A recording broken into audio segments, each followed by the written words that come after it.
Hello, fellow peers and professor.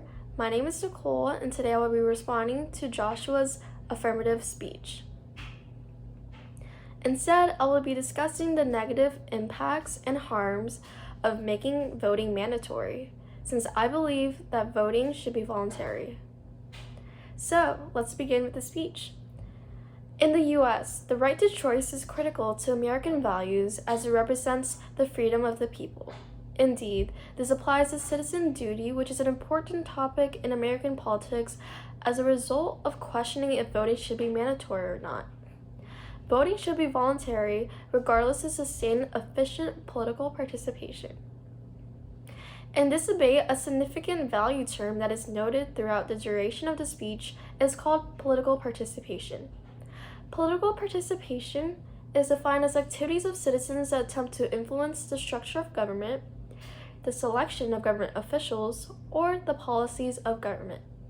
This contributes to the purpose of the debate, since we will be discussing on how making voting mandatory has a negative impact on political participation. So, let's start with my first claim. Making voting mandatory will lead to misinformation in the U.S. political system. According to Georgetown's Professor Jason Brennan, as he quoted, "Not only voting should be voluntary, but it should also be discouraged. The median voter is incompetent at politics. The citizens who abstain are, on average, even more incompetent.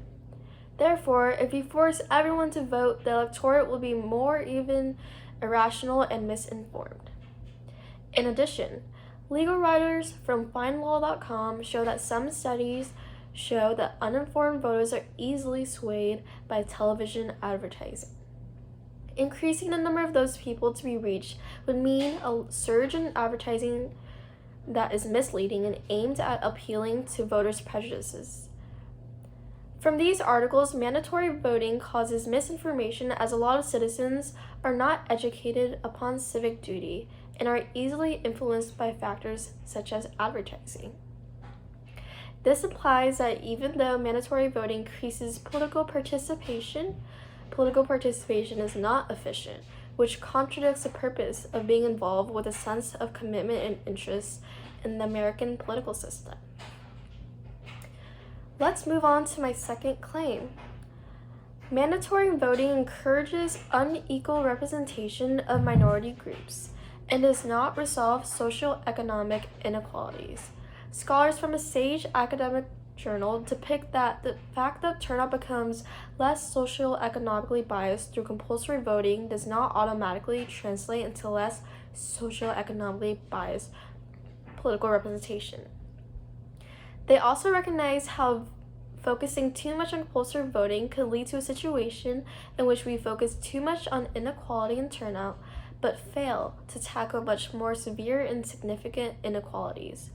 Therefore, evidence suggests that even though mandatory voting drives voter turnout, socioeconomic inequality still exists with bias in voting. On top of that, representation is not equal as a result of invalid votes previously stated in the first claim.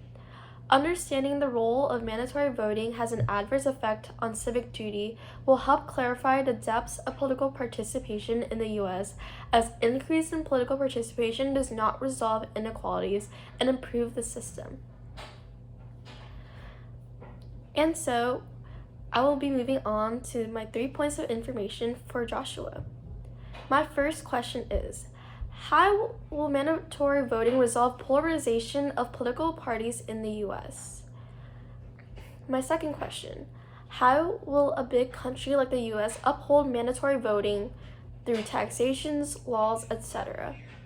And lastly, why is mandatory voting necessary for efficient political participation? As we reach the end of this brief, mandatory voting concludes to have a negative effect on civic duty and political participation in the U.S. Mandatory voting is not favorable because it encourages misinformed votes alongside encouraging inequalities and unequal representation. And so, thank you for tuning in into my speech, and I hope you have a great day.